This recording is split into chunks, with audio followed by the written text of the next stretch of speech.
Hello everyone and welcome back to Super A to Z, the podcast where an out-of-touch old man talks about games from the past and learns about podcasting along the way. My name's James and I've reached the lofty heights of episode 3. And now before I do get into anything else, I just want to be a bit serious for a second. I need to retract a statement I made in episode 1. A factually incorrect statement that I made, so please, if you'll indulge me, let me take you back.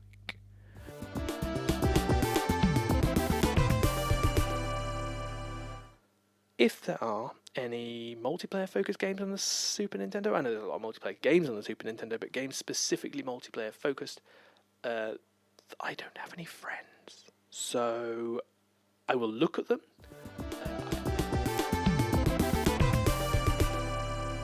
This has since been proved false because of the huge outpouring of support from a load of genuinely wonderful people. Firstly, the amazing group of people at Studio Channel 84, TJ and Rob from the Variety Show podcast, Rob and TJ from the Untitled Sci-Fi Show podcast. They're the same people, just with their names reversed. Shh. Karen and Adam from Lightly Used podcast, Simon and Ross from Who Takes the Socks Off. Honestly, these lot have just been absolutely amazing. I can't even put into words how much help I got from TJ, and how much all the support means to me already this early on in this thing that I've decided to do. But not being able to put into words isn't really ideal for an audio medium. So I know that I have a few listeners now, which, although I wasn't expecting anything to begin with anyway, and I was still happy to carry on and do it, it gives me so much more motivation to not only carry on, but get it right as well. Also, I would like to thank a couple of other people, Kieran, Kaylee, Jake. I hope I can bring enough to this table to keep everyone happy. I could spend so much time going on about what it means to me, that the support that I've already had and the reposts and the messages, honestly, but I really should just get on with this because that's what everyone's here for. I just hope that you all know how much I genuinely appreciate you. So, okay, I'll wipe the tears from my eyes and get back on track. Today, I'm going to talk about 90 Minutes European Prime Goal. It's a football game. I'm really shit at football games, especially anything pre-PS2 era. So yeah, thank you for listening to this week's Super A to Z. I'll see you next time. No, that's stupid, silly joke. No, actually, buckle up, because we're going to have buckle up. Yeah, that's poor. That's poor, but we're going to keep it in. We are going to have a much better time discussing this than I thought I was going to. So let's get into it. Prime Goal.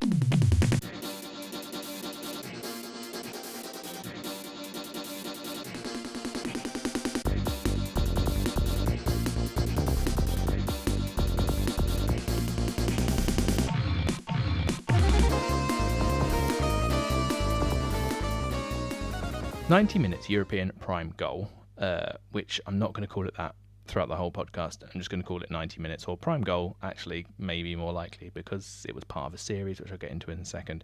It was released in December of 95 in the UK, August of 95 in Japan. It did release in mainland Europe and Australia as well, but no US release for this one. I'm guessing mid-90s soccer wasn't as big of a deal over there as it is now. The Japanese version was called J-League Soccer Prime Goal 3, which was a fully licensed J-League, which was their football league.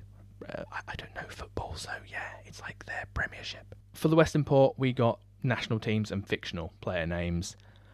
Prime Goal 1 and 2, they only released in Japan on the Super Famicom, which was the Japanese SNES. So December 95 is a very late release for the SNES. In Japan, the PS1 had been out for a year, and even over here it had been out for a couple of months as well. So this was one of the last ditch attempts at getting some SNES games out there. In fact, there was actually a Japanese version of this game, a port to the PS1 called J-League Soccer Prime Goal 3 EX, and it was one of the first football games on the PS1. But this isn't a PS1 podcast, although there's a chance that could be my second favourite console of all time, so maybe keep a note in your diaries for Super Play to Z in a few years' time. But let's get back to what we actually meant to talk about. 90 minutes. European Prime Goal. I said I wasn't going to call it that, but I've done it. I've done it again. It was developed by Namco, which I could spend hours talking about Namco, the history of Namco, but that's not what this is all about. But I will tell you a little bit if you don't know. They are one of the longest running game developers. They've got some of the biggest names in gaming under their umbrella, things like Pac-Man, Galaxians, Pole Position, really, really huge arcade games from the late 70s into early 80s, and then into huge console franchises as well, Tekken, Ace Combat, Ridge Racer, and then all the way through, still going today, games like series like Dark Souls, that sort of thing, all covered by Namco. If deep dives into Namco is something you are particularly interested in, there are definitely other podcasts out there that have done the same thing. But one thing that I actually would really like to recommend is a Japanese TV series called Game Center CX. If you've not seen it already, try and find it online. It's such a good show, and they dive into the games of various different publishers, developers. They talk about the game, but also about the developer as well, and Namco definitely has been featured a good few times on that show.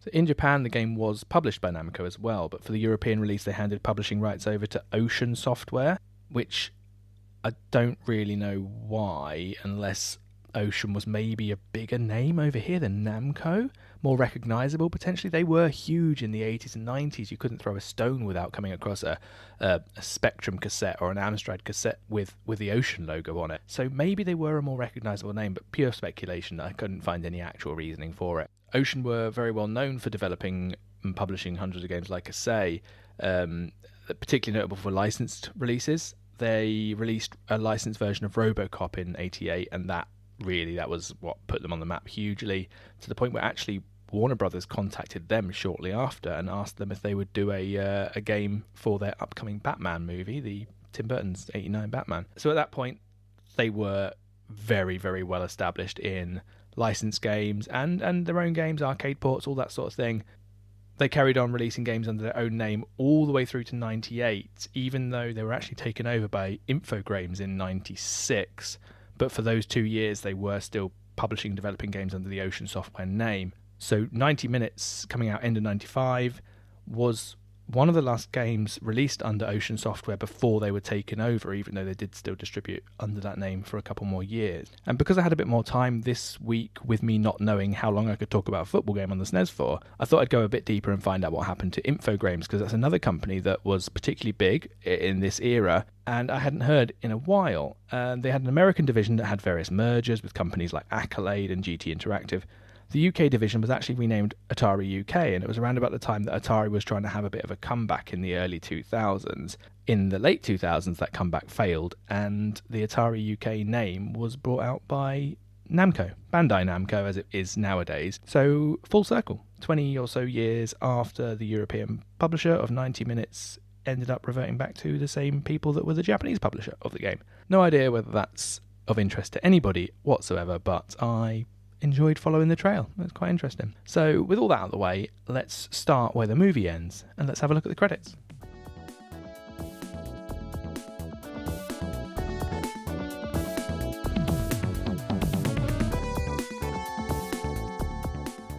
I didn't really expect to find a huge amount looking at the credits of a late SNES release football game. With Namco being the developers, I just assumed that because they're moving on to the PlayStation at this point, they probably left the development of this up to maybe a smaller B team or something, but I actually ended up being quite surprised. Firstly, one of the programmers was Yoichi Take, and they became a director and president of a company called Toy Logic. It's a game development company that worked on Smash Bros. Brawl, Nier Replicant, and most recently the game Foam Stars. And another programmer for the game, Yoshiaki Okano, apologies again for pronunciation. For the most part, he ended up working on a bunch of standard Namco games, Klonoa games, which were platformers for the PS1 and PS2, Ridge Racer series, which both of these do come up quite a bit in the credits of this game. But weirdly, without much in the way of any kind of explanation, he was handed a special thanks credit for Smash Bros. Ultimate on Switch. And I tried to sort of have a bit of a look into this guy to see if I could find out why, and I really couldn't.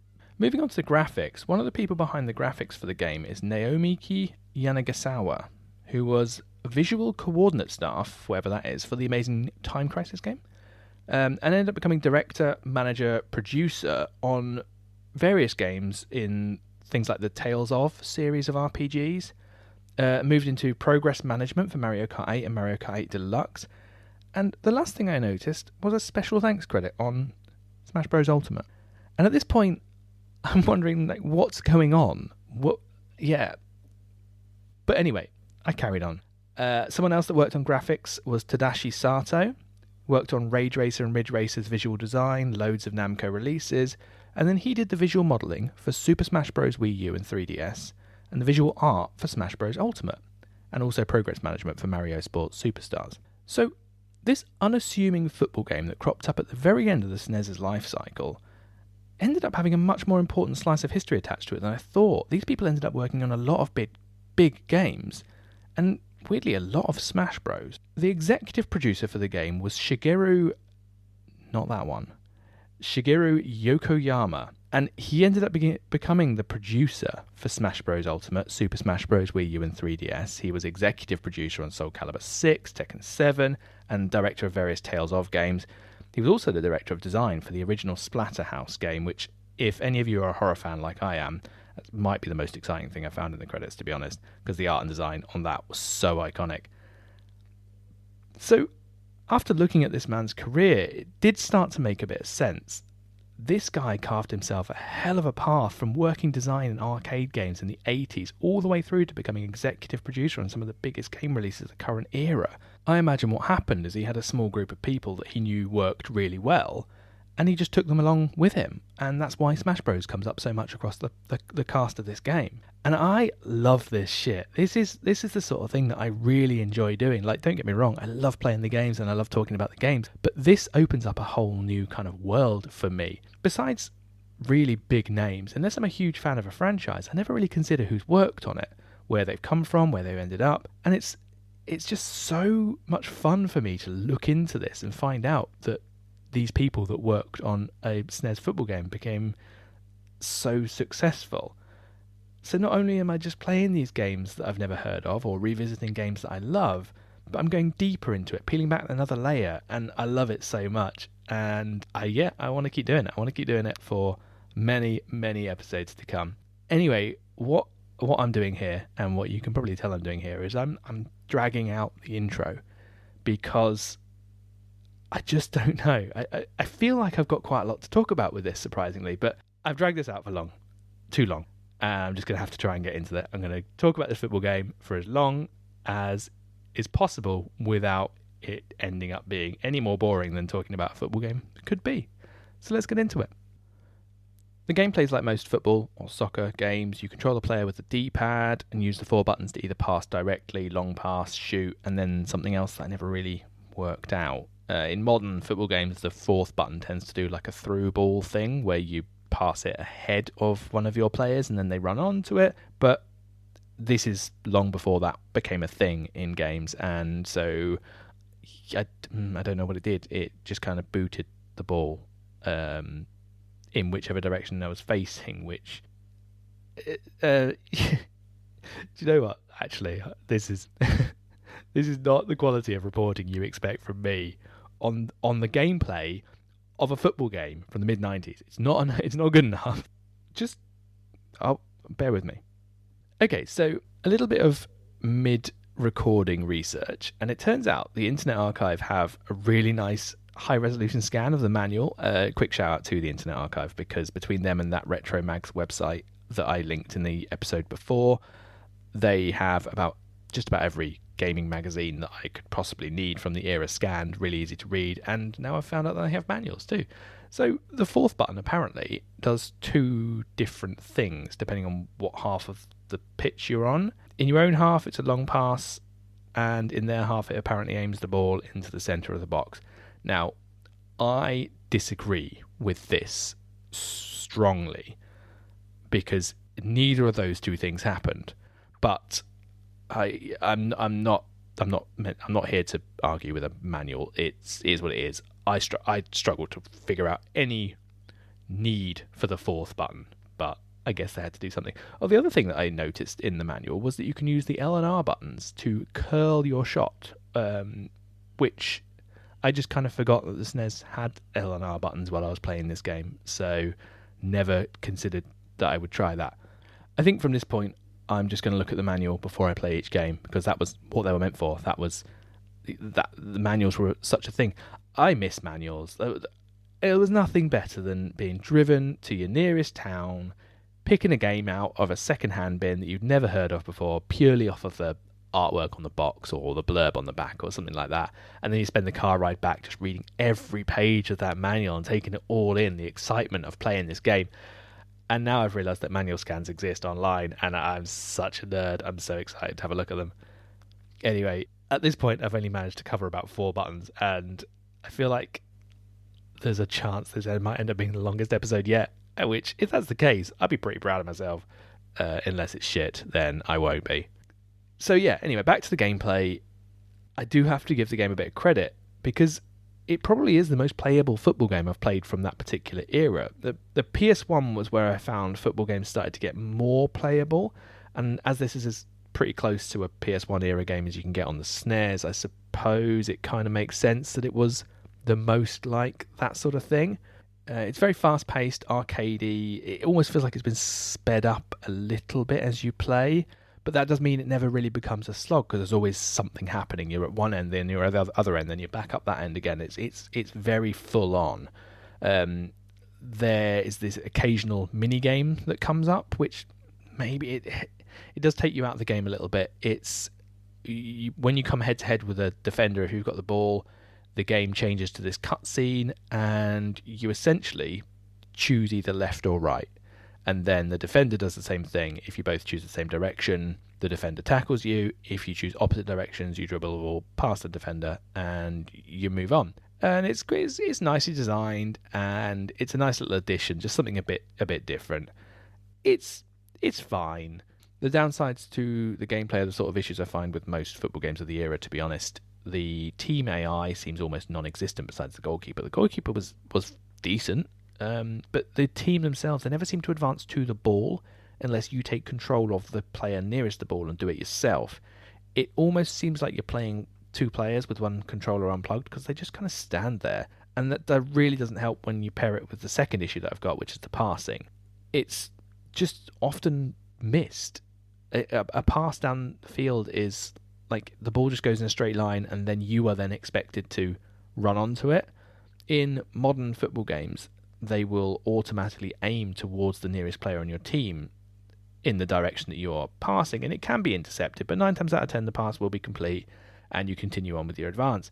But because this one just goes in a straight line from where you're aiming, you can't really aim it to anybody, because with the angle of the game you can't see down the pitch to see where the other players are, so you don't know where they are to aim the ball at. If you were looking at maybe a sensible soccer kind of like much higher angle, it works better. But with this, sometimes the pass completes and it works.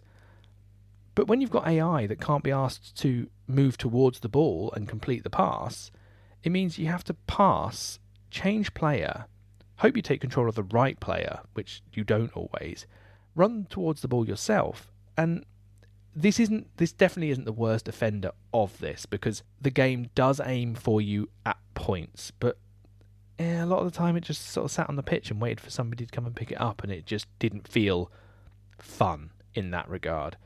When I first picked the game up, I could not score at all, not for the life of me. I was losing 6 or 7-0 every single time, but I persevered, I practiced, I dedicated my time to it, and I decreased the difficulty all the way down to the bottom. And that's when I started to have a bit of fun with it. I got the hang of the controls, the mechanics, I started scoring goals, and actually started winning games. And actually for a bit of time, I got into it. When you score a goal, you get this scene where your players will do a randomly selected celebration, which at the start I quite liked. It was quite a cute thing. But the problem was, cardinal sin, these were unskippable. So a lot of the time, one of the celebrations was just your players slowly jogging in front of the camera. And that took you out of the game a little bit as well. That was a bit frustrating. Also, the celebrations happen no matter what. Every time you score a goal, this celebration happens. And doesn't matter what the score margin is. So maybe don't do the worm when you're losing 9-1 and you've just scored that first goal. Like, context, it helps. With the issues with the AI and the passing, I actually ended up finding it easier just to keep possession of the ball and just run around every other player to score, which ended up becoming a bit of an exploit. I found the right part of the box to run to, the right angle to shoot at, where I'd score nearly every time. This was on the easiest difficulty, and I get that. And I'm sure if I ramped it up, I wouldn't be able to do that. But for me, video games are a bit of a power fantasy. If I wanted to be shit at football, I'd just go outside and be shit at football. And if I bought the game in 95, maybe it would be a bit different. Maybe I'd want a bit more of a challenge. But I just wanted a bit of fun. I was playing it for like a week, so I just wanted a bit of fun, and I had a blast playing it like that. I played quite far into a league, and I have to actually give the game credit for keeping my interest for a lot longer than I thought it would. I think the league is probably where I would have spent most of my time if I was playing it as a child, if I got it when it came out. When you start a match, it always starts with a digitised voice. There's quite a bit of digitised voice work in the game. For the most part, you've got, shouting goal, kick off. You can definitely feel that Japanese influence in the way the game runs with the voiceovers and the things like that. It's very Japanese, released for a Western audience, which I really quite like that aesthetic. I think it's brilliant. The voice at the start of the match, though, I played a ton of games in this, and I still cannot for the life of me work out what this person is saying.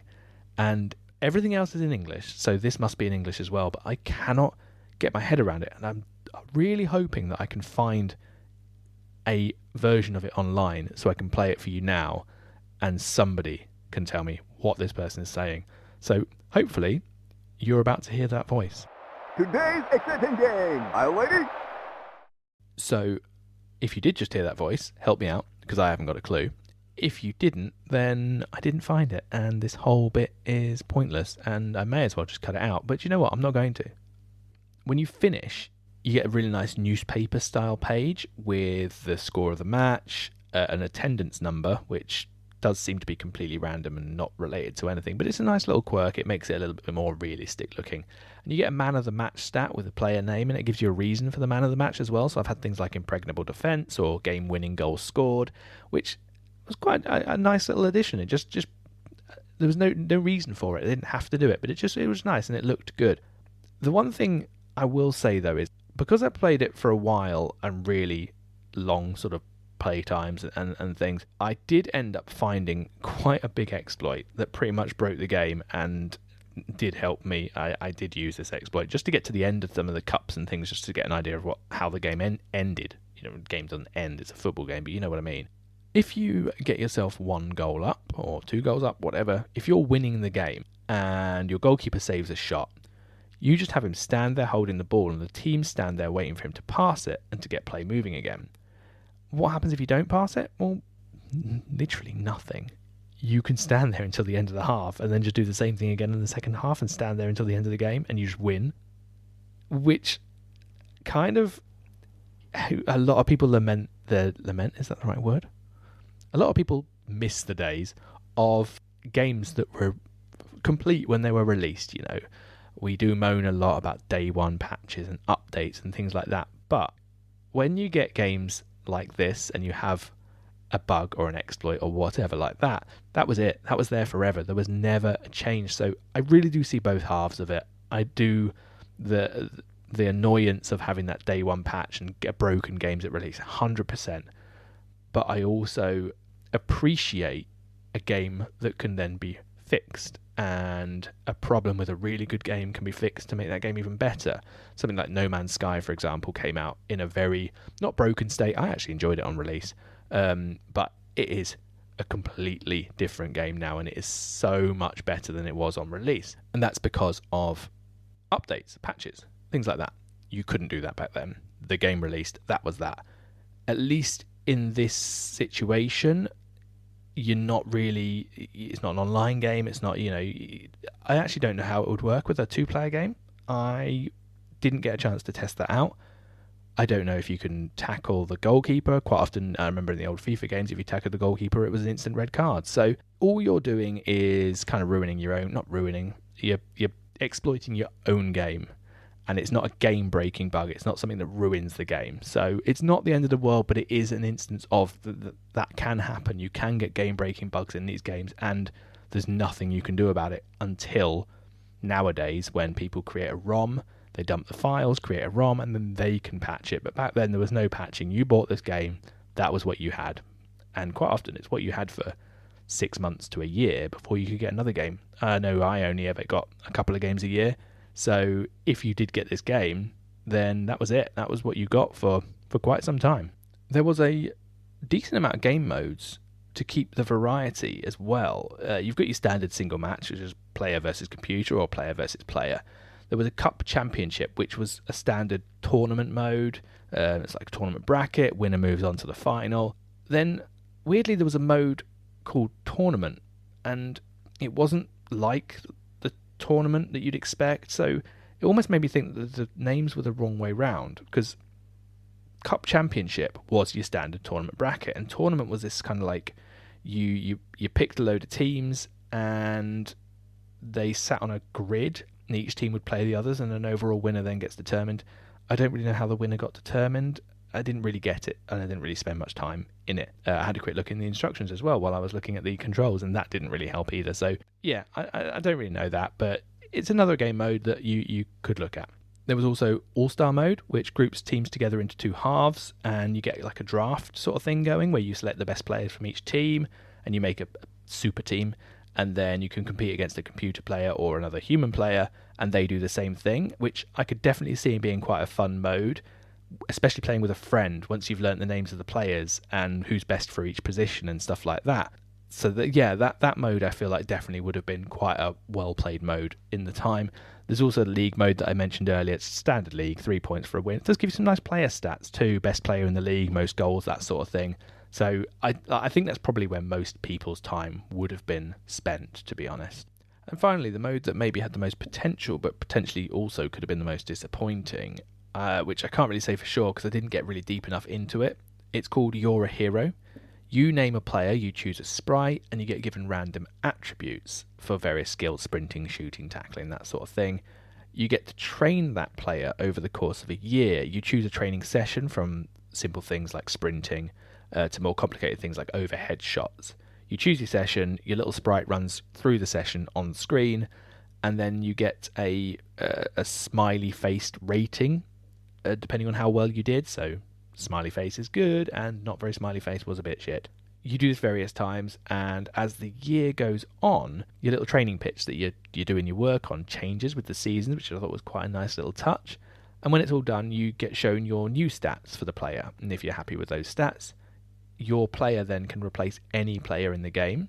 So you could fill out a team with friends or family names, or even real-world players at the time, which for a game that someone might be playing over the course of months, like I mentioned earlier, this game might be one that you got bought for Christmas, and that was going to be your game to play for the next 6 months.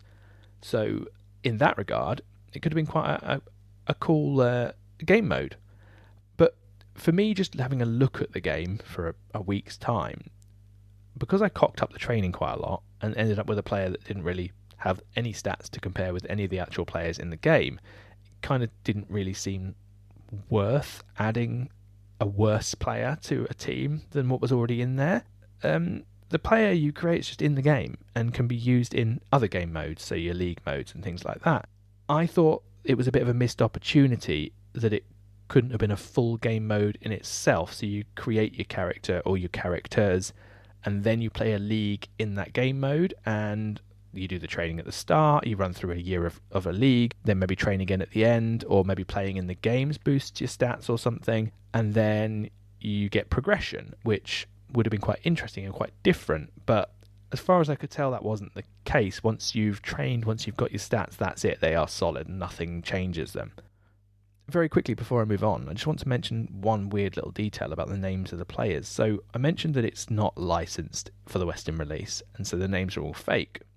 And as far as I could tell, most of the names of the players are typical from what you'd expect for the region, so Italian names for Italy, French names for France. But when you get to Scotland, there was Connolly, Macbeth, Sporran, Caber, Nesbit, Connery.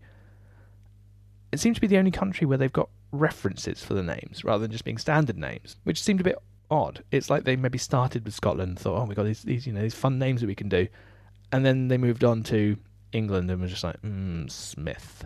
So yeah, weird, but fun little thing. One of the things I've not really mentioned yet is the music, and it's just because there really isn't all that much to speak of. There's a banger of an intro, and there's a few different menu songs. Otherwise, the music that plays while you're in game is just this weird cacophony of noises and tempo changes, and it was really jarring at first, but the more I played, the more I realised it was actually weirdly accurate representation of a football crowd. Out of context, it sounds like a complete mess of noise, but during a game you start to differentiate between the crowd chants and the horns and the claps. It's actually quite clever, but completely unlistenable in any other situation, so of course that means you're going to have to listen to it right now.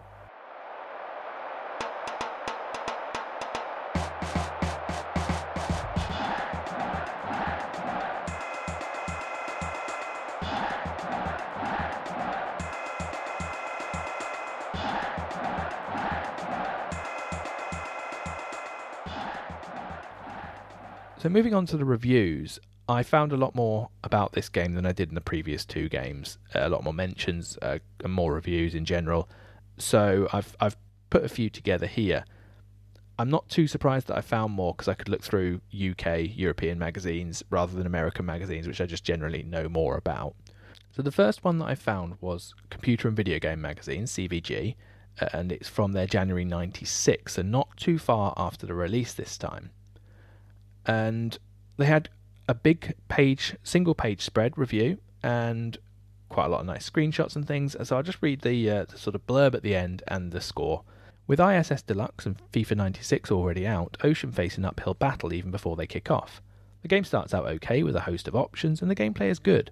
The fluency with which you can pass your way up the field is as good as any other football game on the SNES. However, just as it looks like it can compete with the big boys, it becomes a tad disappointing. Problem is, there are so many minor irritations that spoil what could have been an excellent game. When playing the computer, you can't help but get frustrated every time he goes one-on-one with the keeper, only to chip the ball in the air, jump higher, and head the ball into an empty net. Prime Goal starts out as a very good game, and it has to be said it plays well in two-player mode, but at the end of the day, it's just another football game struggling to survive in the Premier League. Graphics 82, animation 78, music 76, sound effects 79, gameplay 81, value 82, overall 81. So I did forget to mention the chipping over the goalie tactic, and they are right. On anything other than easy, it seems to be the main way the AI try and score, and it is frustrating. They just run into the box, they chip the ball at this weird high angle that you can't ever seem to defend, and then nearly always score with a header. So this review does hit the nail on the head for a lot of things. Although, weirdly, I do think their score seems higher than what the review they gave should have been. And an 82 for value for a $49.99 game in 1995 just shows how lucky we've been for a few years that we're only really just seeing price increases now in video games. Next up was the Nintendo Magazine system. I found two mentions. They had a preview in issue 38, September of 95, and a review in October. The preview was not really much, some screenshots, a bit of information on what the game promised to offer, but that was really it. The review was a 2-page spread, and I noticed when I was getting it up to have a look at the what they'd said, it has the controls neatly labelled on the side of the first page. Now, I found this review really early on as well, and I saved it, archived it, thought, I'll look at you later on. Never mind. Live and learn. The Nintendo Magazine system reviews are laid out really nicely. They've got clear information on the side, release date, price, number of players, cartridge size, which was a thing we did actually care about back then. And this is the official Nintendo magazine that starts out with a casual bit of UK xenophobia when it says, the game features top European nations and includes Wales just to prove that the programmers have a sense of humour. Now, I'd like to go on record to say I actually used Wales as my team while I was playing this game, and I thought they did a fantastic job. With that out of the way, here's what they actually said about the game. It's never going to be easy to release a football game now that we have a couple of decent titles out or due to hit the streets, and I think Ocean are victims of this. Ocean's latest effort isn't a bad game. In fact, it's quite good, but that doesn't cut it anymore. The passing is excellent, but the game against the computer is always ruined by them chipping the ball up in the air and heading past the keeper instead of shooting like everyone else would. For a football game to succeed, it has to be realistic, and although this is fun to play, it's not for serious football fans. Graphics, 83. Nice sized sprites and smooth flowing graphics. Sound, 81. Good atmospheric chanting that increases as the action hots up, but music is sad and speech is a little muffled. Thank you. Playability, 78. Easy play control with good variety of moves, but response can sometimes be a little slow. Lastability, 79. Enough tournaments to select and training mode is a novelty. Overall, 80. It's pretty good, but not for serious football supporters. Tottenham fans will love it. Is that a funny football joke? I don't know. Was it a funny football joke in the 90s? A Tottenham shit? I don't know anything about football. So, again, a fairly high score for quite a middling review, but another mention of the weird chipping thing, so that obviously was a big issue for a lot of people. I will dispute their claim, though, that for a football game to succeed, it has to be realistic, because you've got to consider that Sensible Soccer had existed since 1992 at this point, and was very clearly a successful, unrealistic, arcadey football franchise. But I am interested to get to International Superstar Soccer Deluxe now, though, because that seems to be the measuring stick for football games on the SNES, and I remember playing some ISS games with my brother that were quite fun, so maybe I'll find a football game that I actually really quite enjoy on the SNES. Very briefly, I did find mention of it in Super Play, issue 37 from November 95. They had a roundup of football games in general, and they pretty much talked about its origins as Prime Goal 3 on the Super Famicom. The only other review I found was from Total magazine, and while I couldn't find a scan of the magazine itself, I did find the following excerpt. Kurzum, für sich ein Fußballspiel zulegen möchte, sollte zu ISS Deluxe oder zum actionlastigen Fever Pitch Soccer. 90 Minutes macht höchstens einstigen Freude, Profis und Fußballfans wird dieses Gamma. Nur ein müdes Lachen entlocken. Which, I think you'll agree, is quite interesting. Eagle-eyed viewers may have noticed that excerpt was, in fact, in German. So I do apologise to anybody that does actually understand German, because I can imagine that did not make any sense at all. But in a nutshell, it said, in short, if you want to get a football game, you should get ISS Deluxe or the action-heavy Fever Pitch Soccer. 90 minutes makes at most beginners happy. Professionals and football fans will only elicit a tired smile with this game. So there you have it, middling reviews with weirdly high scores for a football game that ended up being a hell of a lot more fun than I thought it was going to be. But before I go into my final thoughts on it, let's have a look at the box.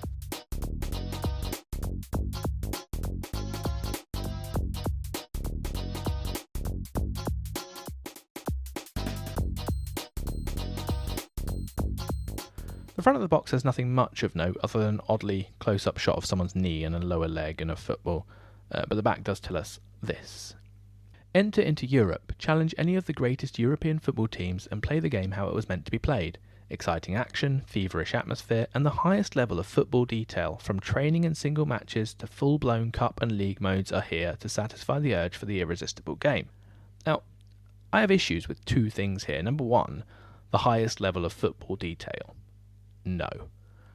There's some cool little quirks, and the league has a couple of stats, but definitely not high level of detail.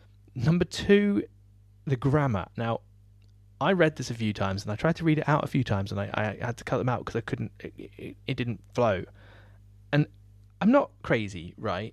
Like, let me go through the bit I'm struggling with. The highest level of football detail, from training and single matches to full-blown cup and league modes, are here to satisfy. Are here does not fit there, right?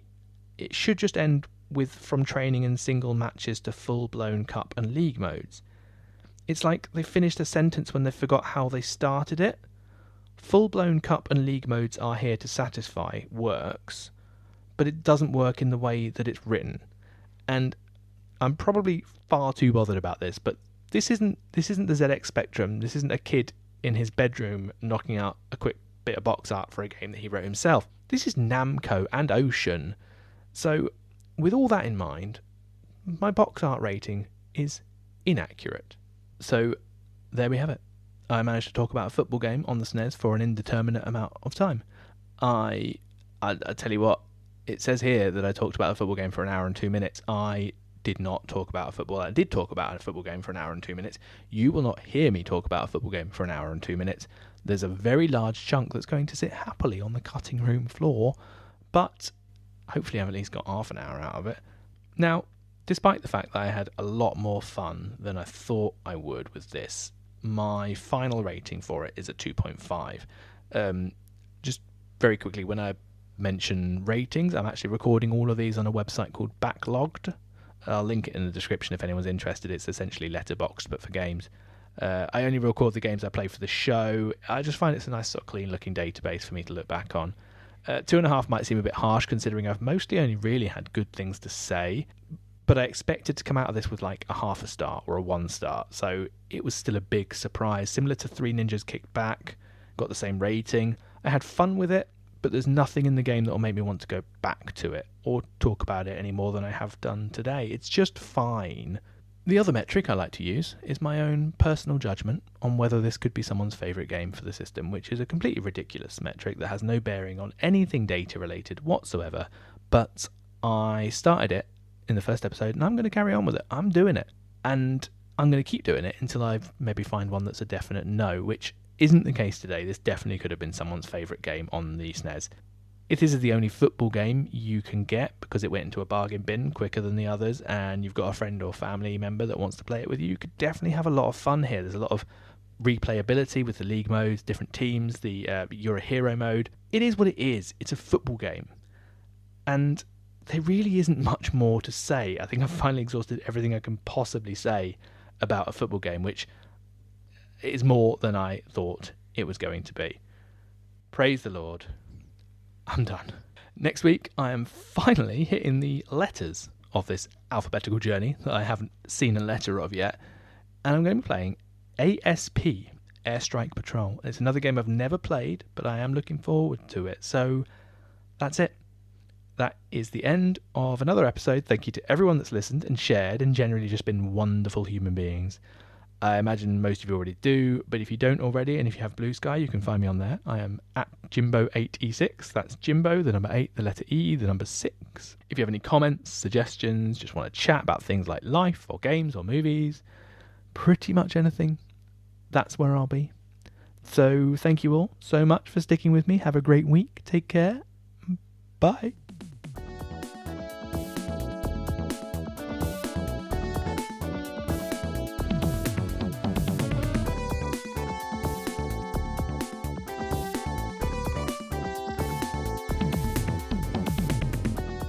Which I kind of was expecting because it wasn't one that I had to scour through American magazines. I could look in UK magazines, which I knew a bit more about, had a more better idea. Bore better? Fuck me.